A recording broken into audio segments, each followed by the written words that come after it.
Welcome to PaddyCast. In this episode, we are joined by former Commonwealth, British, and European champion Jamie Muir. How are you, Jamie? I'm Irish. Don't forget Irish, Pod. Oh, sorry, I forgot the Irish champion. Actually, by the way, you were. Yeah, that's right, mate. Yeah. Right. Who'd you be for that again? Kieran Healy. Kieran Healy in 2008. I remember. Yeah, that's the one. Yeah. Smart, Jamie. What about that, eh? So tell us, Jamie, how did you actually get started in boxing? And tell us a bit about your amateur career as well. Yeah, so I started boxing. I was always into boxing. My dad used to be a boxing fan, so he'd never boxed himself. And when I was a young kid, I always remember I would have been about 8 or 9. He used to sit with him in the chair, so he used to sit me next to him in the chair, and we'd watch like Nigel Benn or Mike Tyson and stuff like that, where he'd recorded it on a videotape. So by the time I was about 10, and I've been watching Rocky, and it's like when you watch Rocky and you just want to get out and wait somewhere. But there was no boxing gyms near us, so we didn't have a car at the time, so I couldn't get to a boxing gym. And then I think when I was 10, my dad's mate took me to a boxing gym a couple of times. I loved it, and then he stopped going, so I couldn't get there. And then when I was 13, just like a mile down the road, a boxing gym opened. My mate rang me from school, Chris, said, "Do you want to come boxing?" And then that was it. I went on the first day, and it only stayed open for 9 years. And I was there 7, turned pro, and then 2 years later, it shut down. Oh, so you didn't really have a long amateur career? So yeah, no. So I was 13 and I turned pro at 20. Oh, so very young. Yeah. So 7 years. No ABAs or nothing, no. I went in the ABA, so I had 37 fights all in, won about 28, I think. Didn't really start getting decent probably until I was 16, 17, when I still started to mature. But my style was never suited to the amateurs. At the time, it was computer scoring. Yeah. And, they liked the sort of upright boxers, and I was always one of these little scrappers, body punchers and stuff like that. So I'd probably be more suited now, my style in the amateurs, than what it was back then. Because your style was sort of compact southpaw going forward, and southpaw don't really do that. No, exactly. So and probably moving forward as well, going through the pros, when you get proper time to prepare for opponents, must have been a nightmare. When I've sort of thought about this from a coaching point of view now, must have been a nightmare to get sparring for someone like me at the time, because you'd have either had to get a southpaw or a pressure fighter. You wouldn't have got both. No, definitely not. It's a rare breed. Yeah. I think the only one I can think of really at the top of my head at the moment is John Ryder. He's the sort of similar style to what I was. Yeah. So obviously you turned pro. Who did you turn pro with? Was there a manager or a promoter? So when I first, I was coming off, I'd not won a fight in 3 fights. So I'd gone on a run of something like nearly 20 fights unbeaten from being 17. And I did the novice ABAs, got to the final, but I couldn't fight in the final. So it was computer scoring. I won the semi-final 25-1 on computer scoring. and I broke my wrist in the semi-final, so I couldn't fight in the final. And the kid who I beat in the final won the final 16-2.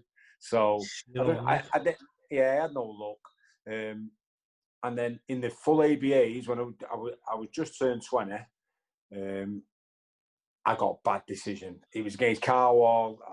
To the day going my grave, I won it. I gave him 2 standing counts, and it was something like 4-4 at the end of the fight. And then they give it him on a count back.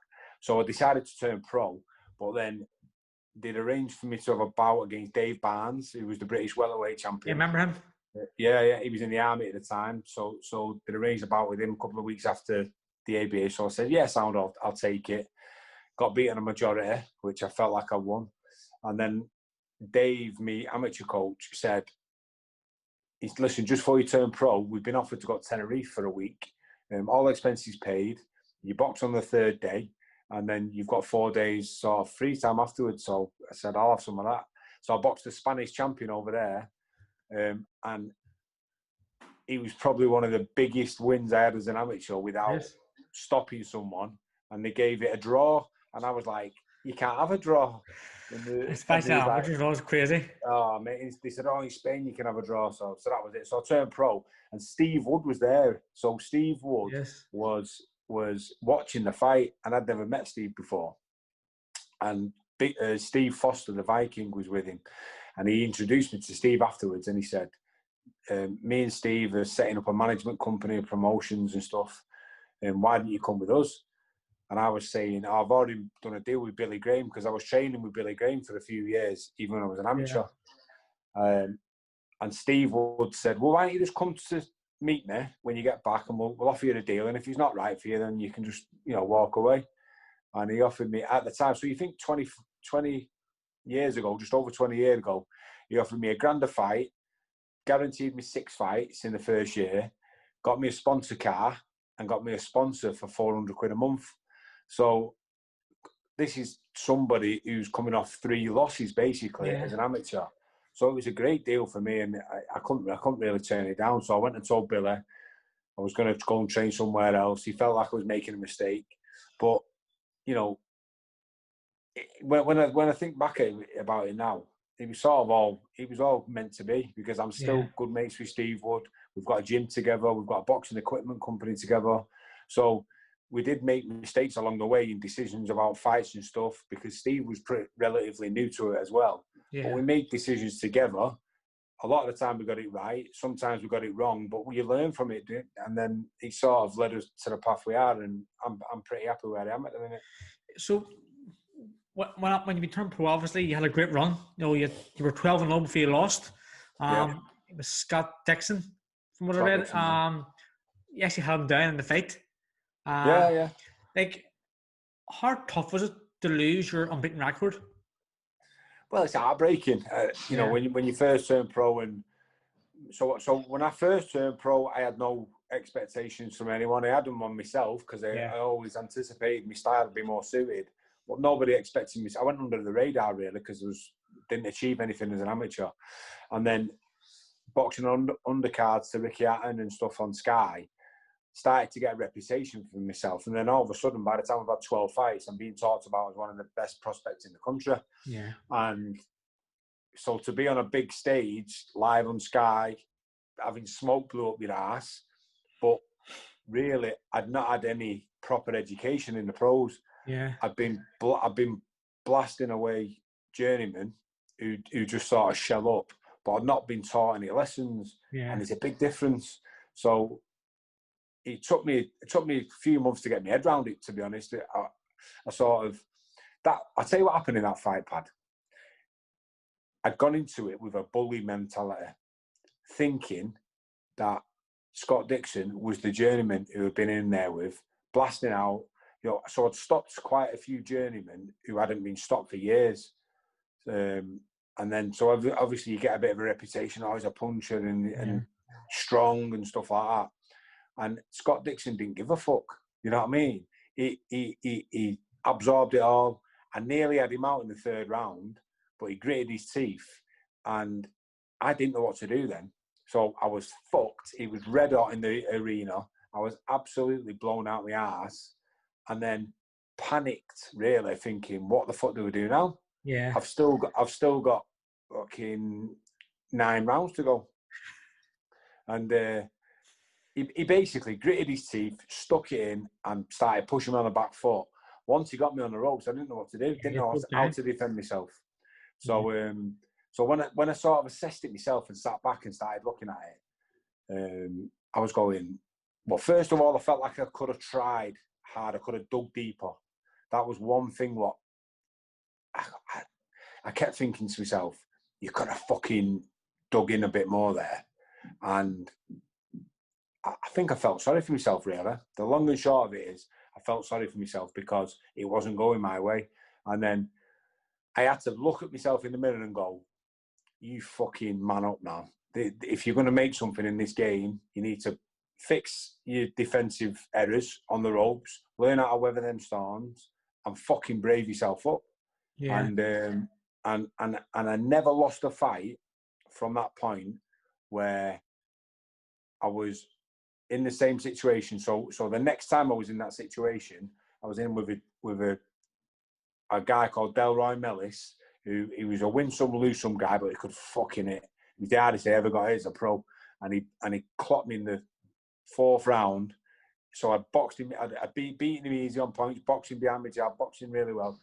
I could be after Scott Dixon, I'd gone with Oliver full time. So Steve Foster said he didn't want to train. And I'd gone to Oliver just to ask him to do my corner. I said, I haven't got a trainer. Will you just do my corner next week when I'm fighting? And he said, listen, let me train you. I promise you, you've got everything what it takes. I'll get you at least a European title.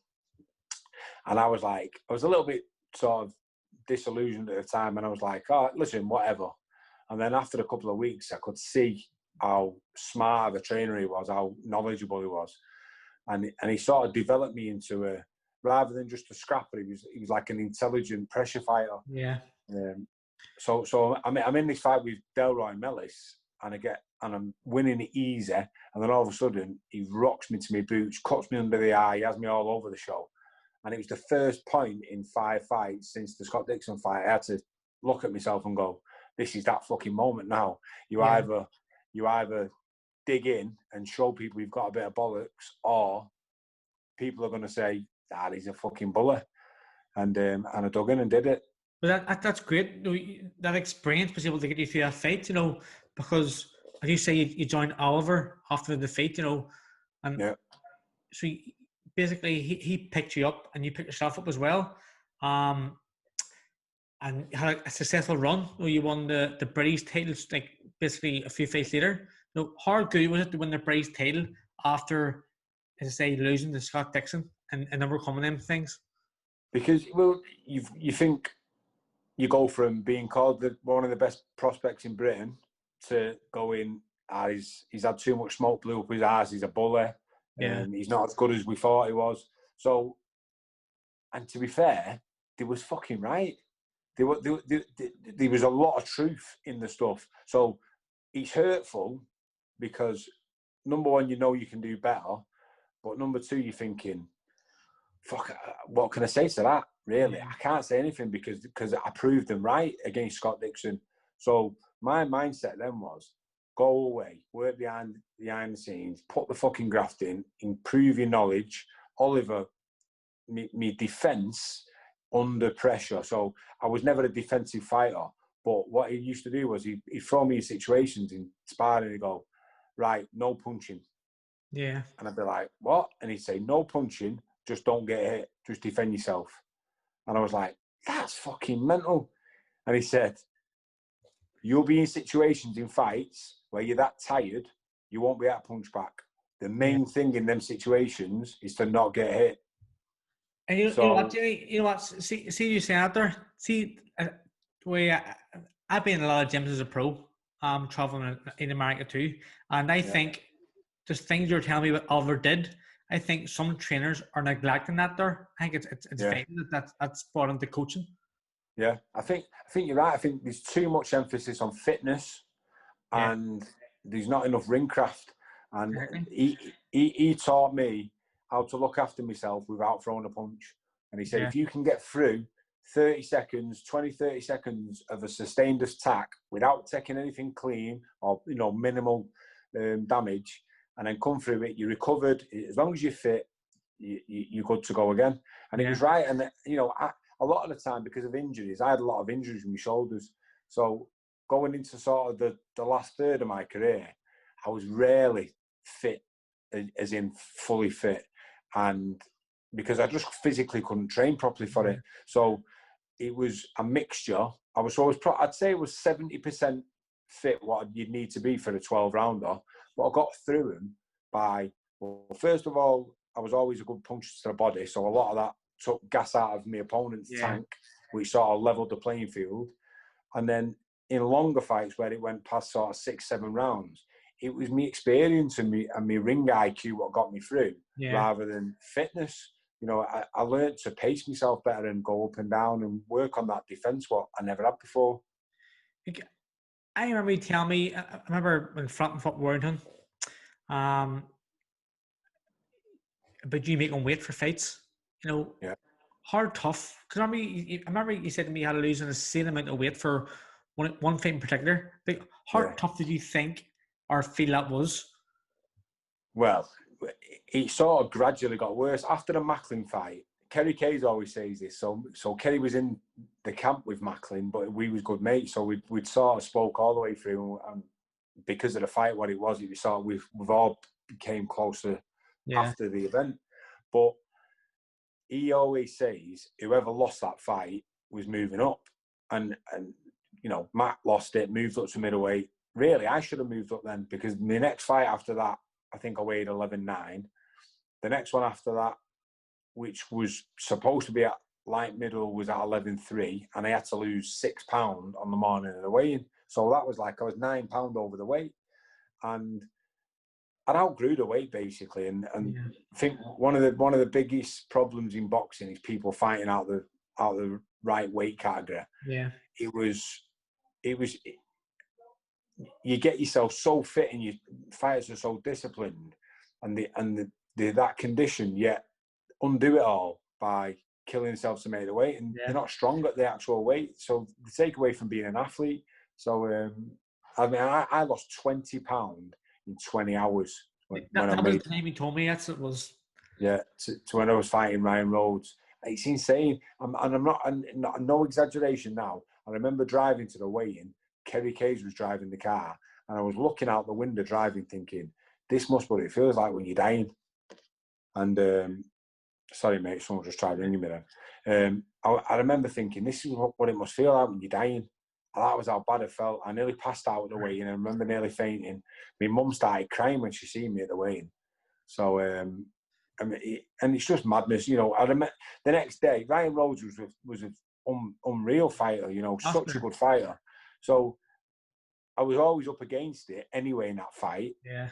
But going into it in that position was just mental. It was madness, you know what I mean? So, I'm glad in a way. So when I look back on my career now, I don't see it as my career.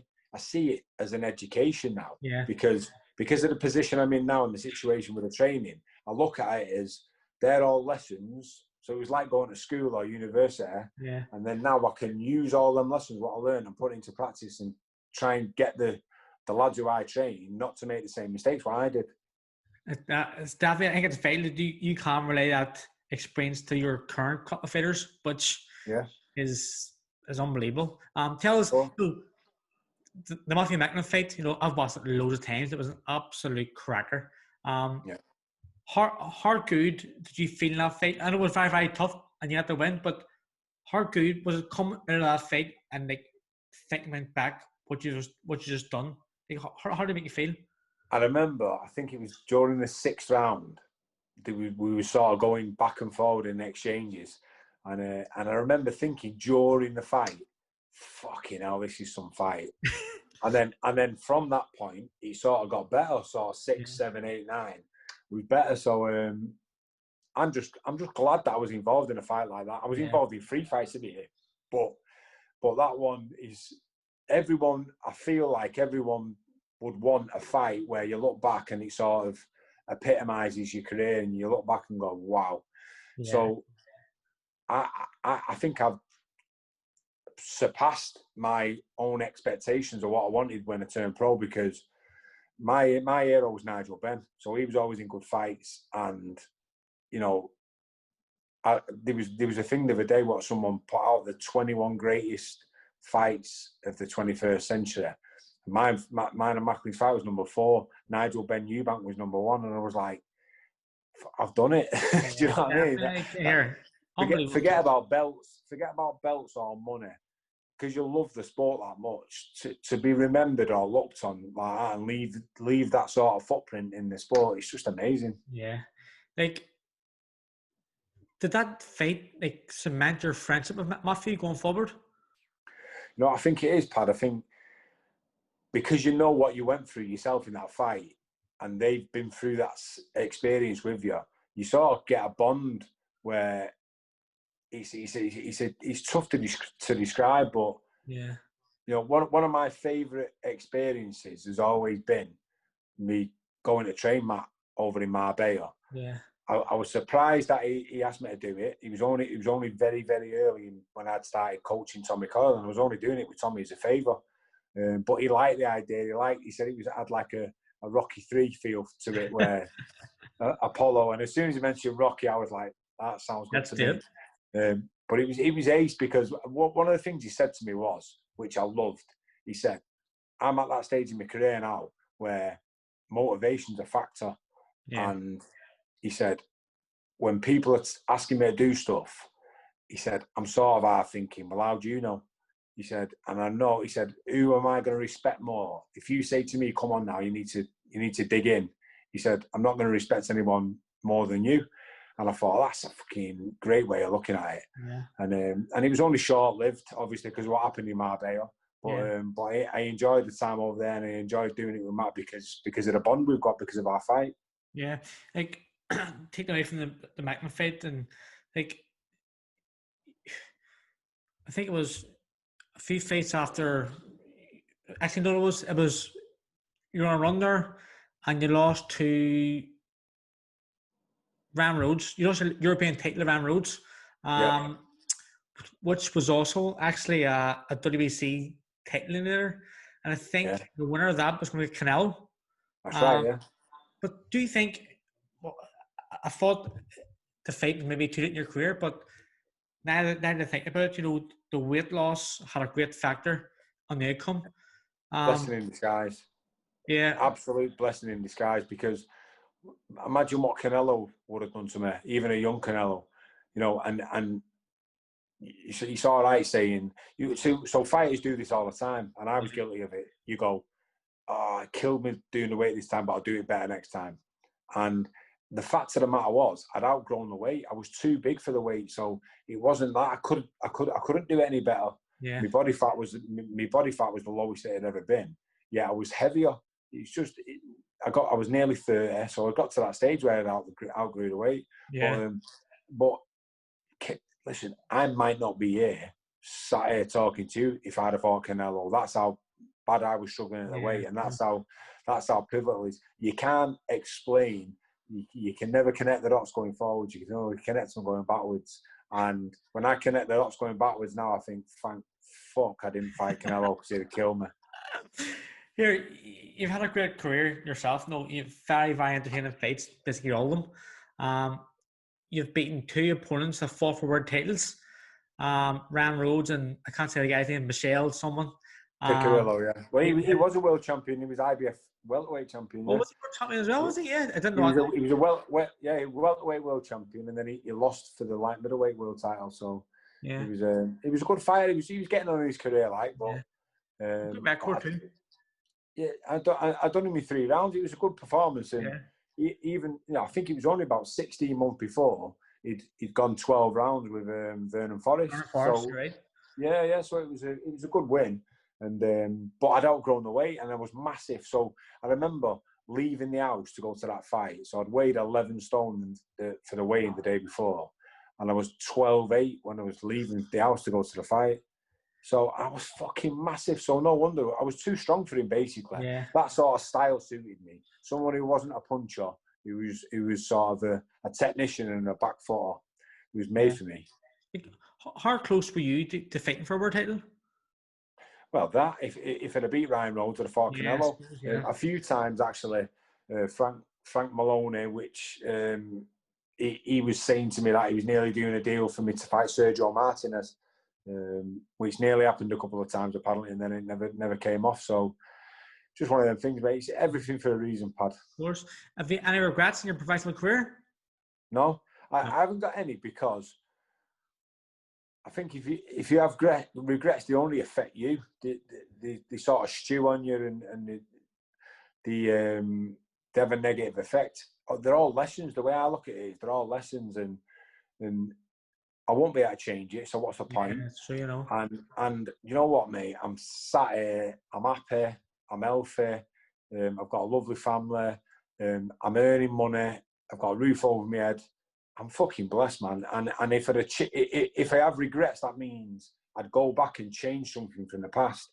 And if I change something from the past, then I wouldn't be here today this situation talking to you. So why would it? No, I have no regrets. Like life as a trainer, how did this happen? Was it a natural progression from fighter to trainer? I never even, you know what Steve Wood kept saying to me when I was fighting, we'll get this gym. So me and him sort of have got a gym together, and he was saying, that'll be there for you for training fighters. And I went, you can get to fuck, I ain't training fighters. I said, it's like babysitting. And he was niggling at me for a few years. And then Tommy Coyle had a fight with Derry Matthews, didn't have a trainer, and he sort of he turned up at the gym on purpose while I was doing some one-on-ones, just personal training. He said, just help him out for this fight. And I was like, right, just once, and that's it. And then that was the start of mine and Tommy's relationship, which, again, connecting the dots backwards. And I'm glad, because if it wasn't for Tommy coming that day and asking me to get involved and me enjoying training Tommy, then for 7 years, I basically just trained Tommy. Yeah. But then if it wasn't for him doing that, then I never would have been in the position to open the door to all other fighters to come through the door. Like Tommy Coy, you had a great bond, a great friendship as well. What was it like for every boxer wants to fight an MSG, right? You got Tommy a fight in MSG, done his corner out there. What was it like for you to coach, get one of your boxers to fight on such a main event in America? It was a great experience, unbelievable experience. And so we'd been to Boston just before that with Tom. And then he'd always wanted to fight at the Garden. Yeah. He knew he was coming towards the end of his career, because he'd got a lot of miles on the clock, and he knew he wasn't going to last forever. But he just asked Eddie to give him that opportunity to fight in Madison Square Garden. So it was great for us all, and especially knowing it was towards the end of Tommy's career. It was great to experience it with him. But it was the hardest decision. Knowing what that fight meant to Tommy, it was the hardest decision to pull him out of the fight. But, well, that's not necessarily true. It was the hardest and easiest decision, because I knew it was the right call. Even 30 seconds, as that round was coming to the end, I was sort of umming and ahhing, going, he needs pulling out of this fight now. He's give his everything. He's lost that chance to turn the fight around, because the snapping his shots had gone. He was losing his shape in there. And I sort of turned to Kerry Kays and I said, I'm going to pull him at the end of this round. And Nige sort of went, and Kerry went, absolutely. And now Kerry Kays is such an experienced guy in the corner. He's been around so many big fights. As soon as he said that, I knew it was the right decision. Yeah. So it was a tough one, because I knew the response I was going to get off Tommy. Of course, but listen. And I knew he was going to be upset with me, but I thought, to save him for the rest of his life, for his kids, the next round or two could be such a big difference for the rest of his life. And I thought, I don't care if he's upset with me. It's more important that he gets to fucking spend the rest of his life happy and healthy with his kids. Like Tommy's retirement was obviously very emotional. How did you feel about him retiring and speaking to him? It's the right choice, and I've loved every second of training Tommy. We've had so many good experiences, but your health is your wealth, and it's the most important thing. And the longer he was going to go on, potentially the more problems he was going to have later on in his life, and you just can't afford to take them risks. Yeah. He's got a beautiful young family, and he's doing a lot for the community in Hull. He does a lot to help other people out, but who's going to help him out when in later in life? So I had to help him. I had to be the one to stop him from potentially causing more damage, because he's that brave a fighter. He wouldn't ever quit. I always laugh with him, actually, because a couple of years ago he'd be like, he'd been dropped so many times to the body because Curtis Woodhouse nicknamed him Chocolate Ribs, so that sort of stuck with him. And he's right, and he'd always sort of laugh and he'd go, do you know what? He said, I always try and rely on my toughness and all that. And I go, you're not fucking tough. If you're tough, you don't go down. I said, you're brave as fuck. That's the difference. You said, you're too brave, you don't good. I said, every single time you get up and you refuse to quit. So somebody's got to save someone like that from yourself. So it was the right shout. Definitely. And even now, you're training fighters, a lot of fighters, but two names that probably stick out are Jack Catterall and obviously Carl Frampton. Hard good or hard goods for the gym itself. With you training Frampton, are you learning from him and obviously he learning from you? What way is it working out in the gym? I think both. I don't ever think you stop learning. If you do, then someone's going to miss you and you're going to get caught out. Yeah. I've learned loads from both Carl and Jack. I think when you're around fighters, especially who've got sort of different styles and different mentalities to the approach of the fights, you can always add. You can always help to add things to them. Yeah. But they can also help to add to your knowledge of fighting. We did a lot of tech sparring for the last fight for Carl with Jack and with Akib Fiaz. And there were certain moments in that fight with Carl where he did stuff where defensively off the ropes, working on the back foot, which reminded me of Jack. So he's obviously picked up. So he's 33 years old and he's still increasing his own knowledge at a fight game. It was great to see. So I think they're all learning off each other. But yeah, you're right. I'm still learning, and I think I'll always want to learn and evolve because the more knowledge I can take on board. I think arrogance stops a lot of people from improving themselves because they think they know it all, and it's bollocks. They don't. If I turn around and say I think I know it all, I fucking don't. But the more I can try and increase my knowledge, the more I can help other people. Like, I think, whether you agree with me or not, I think Carl's best ever performance was against Donaire when you were in his corner. Well, I think when you look at what Donaire's done since then, and I know it was a weight above, but you know, Carl at that point in time was saying to me, I could probably still do super bantamweight. Yeah. Because, you know, he was sort of 8:13 or 8:12 and a half or something for the fight. So there wasn't that much difference in it. Yeah. And I'd said to Carl, you watch, I bet Donaire goes on and gets another couple of good wins under his belt. And he has. So that win's going to stand the test of time, and I think I'll look better in hindsight, yeah. And I must mention as well in the gym, Nigel. What a guy, Nigel Travis. Yeah. How great is it to have someone like him in the gym? Do you know what? You can't quite put your finger on it. Everyone sort of tends to say the same thing when they come to our gym. They go, do you know what? When you walk in the door here, the atmosphere is great. Yeah. And you can't really put your finger on exactly what it is, but 1,000,000% that man adds massively to it. I love him. He's great to have around. He's knowledgeable. He takes the load off my shoulders because we've got a big stable. Yeah. But motivation-wise, you know, he's always great to have around tactically. But more than anything, the atmosphere, what he helps create in that gym goes, you know, puts you know yourself, Pad. When training camps, the hardest thing what you do, you know, psychologically is a big part. If you can get the fighters looking forward to coming to the gym and enjoy themselves while there, of course you've got to put the fucking graft in. Yeah. But if you can, you know, sort of look on the brighter side and enjoy yourself at the same time, Nigel's great for that. He creates a top atmosphere, and listen, I'd be fucking lost without him, definitely.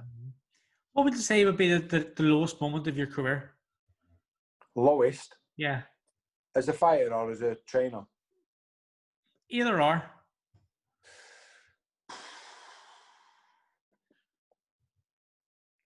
I'd probably say the most gutted I'd been.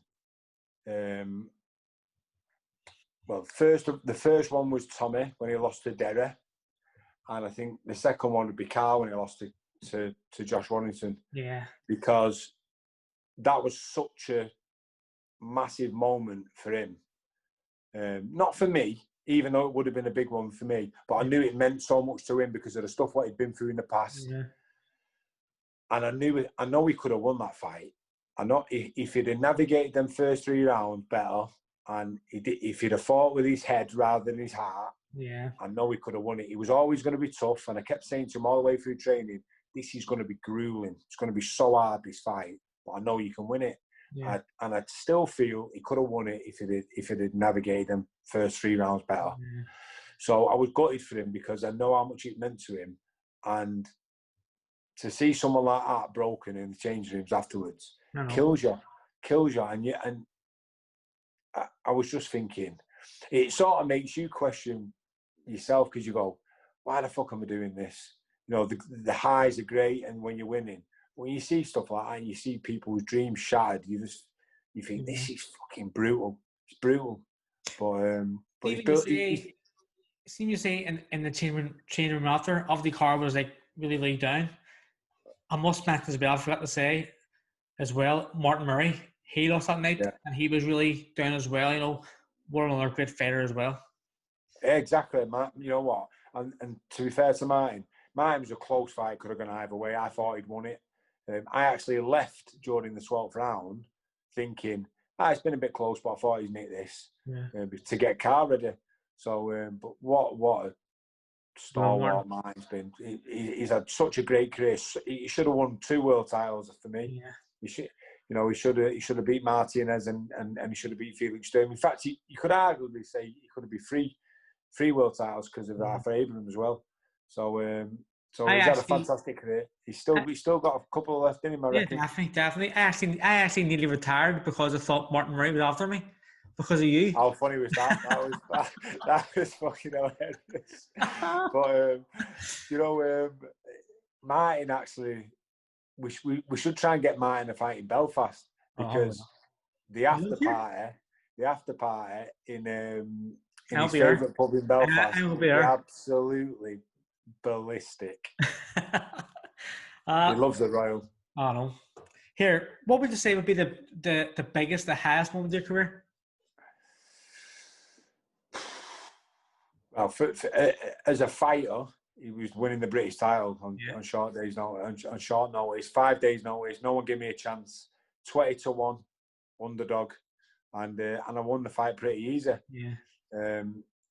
And then the third fight with Michael Jones has got to be probably the best feeling I ever had, because I was going through so much at the time. I was coming off 2 losses, just got married to Colleen. Mike had just been born.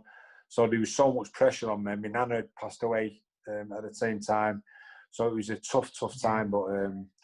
But I can't really say as a trainer what stands out. Because of the length of our relationship with me and Tommy, what guts me is that I wasn't there when he won the Commonwealth title, because we'd already had Carl's fight booked in, and then Tommy took that fight, say, I think it was 4 or 5 weeks notice. So Nigel was with Tommy in Liverpool, and I was in Belfast with Carl. I'm gutted that I wasn't there for him that night. But sat in the changing rooms watching it on the phone while I was wrapping Carl's hands, and the feeling, I was crying watching it, because I know what it would have meant to Tommy. So that's probably actually the nicest moment I've seen in boxing as a trainer. I mean, Rocky going to Germany, winning a world title, what a night that was.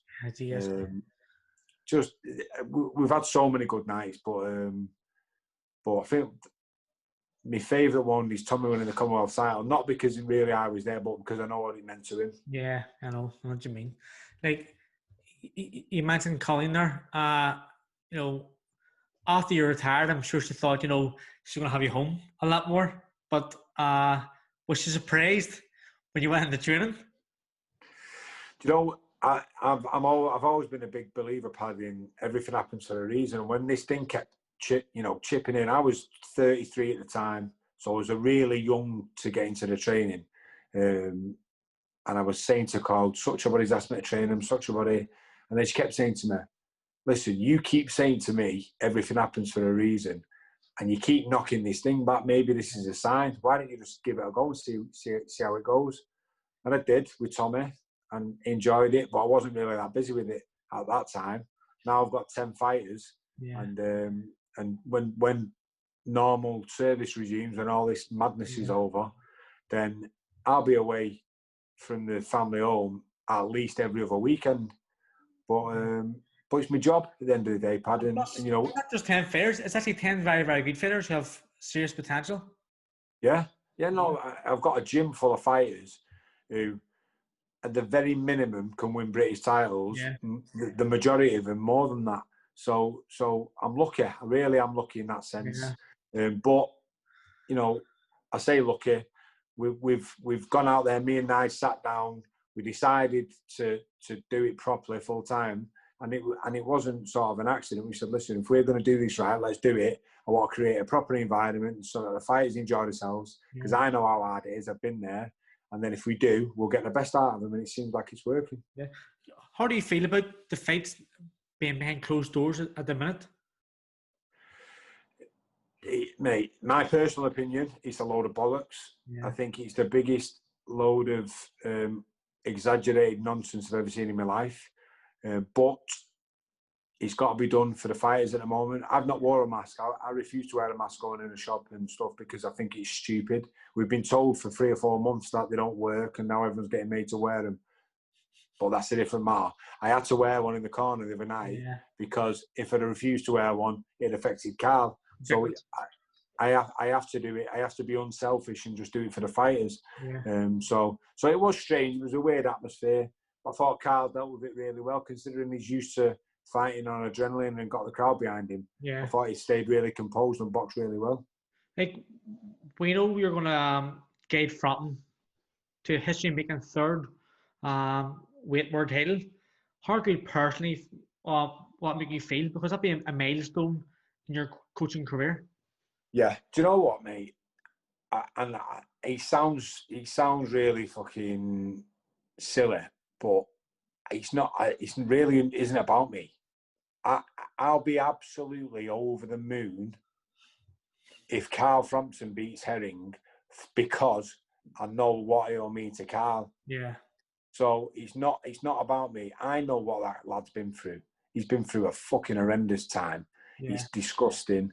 And what that'll mean for him to win a world title and sort of prove a lot of people wrong, because people are saying, a lot of people are saying he's finished and stuff like that.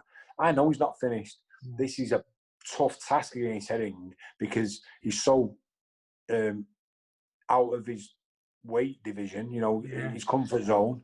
But he's doing it because he wants to create history. Yeah, he wants to create history. And I know he can do it. I'm really confident he'll do it. And if he pulls that off, I'll be so happy for him, because he deserves it. He's a fucking great lad, and he's worked his socks off.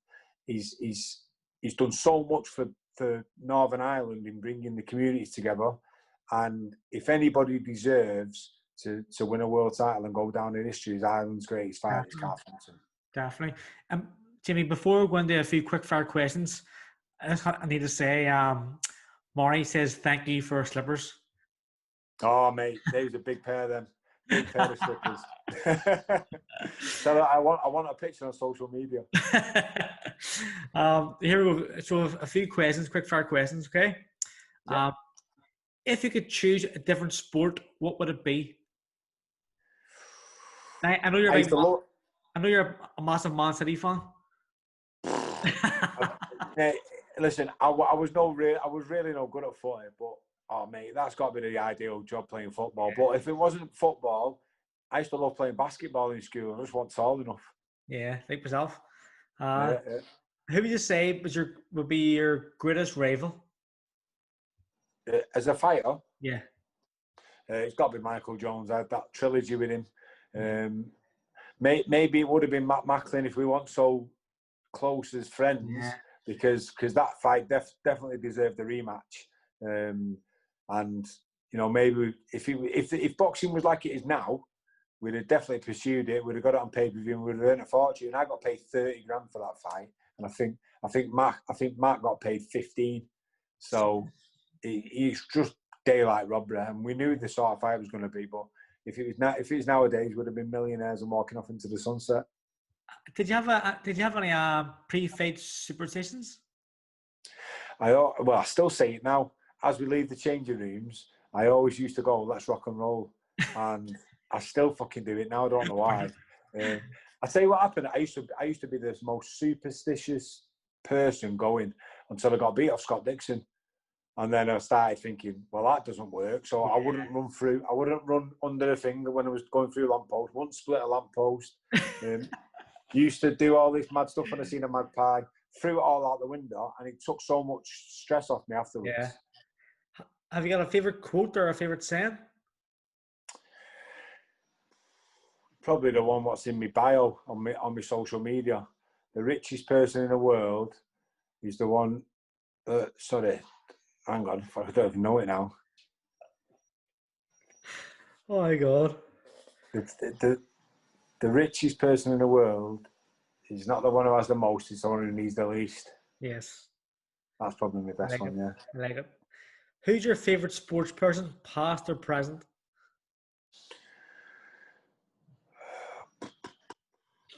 Do you know what? After watching The Last Dance, it's got to be Michael Jordan. What a guy. What a guy, man. Amazing. Do you know what? I don't know why I always had a thing for David Beckham. I've always loved him because he was a United player. And I thought he was a really good role model and all that until you hear all these stories about him being shaggers and that. So that's how I went down the pan. But yeah, I'd have to say Michael Jordan. Yeah. Well, Jimmy, thanks very much for being part of PaddyCast, and I wish you all the best in your coaching career. You've been doing a fantastic job as it is. So thanks so much. Cheers, Pad. Nice one, mate.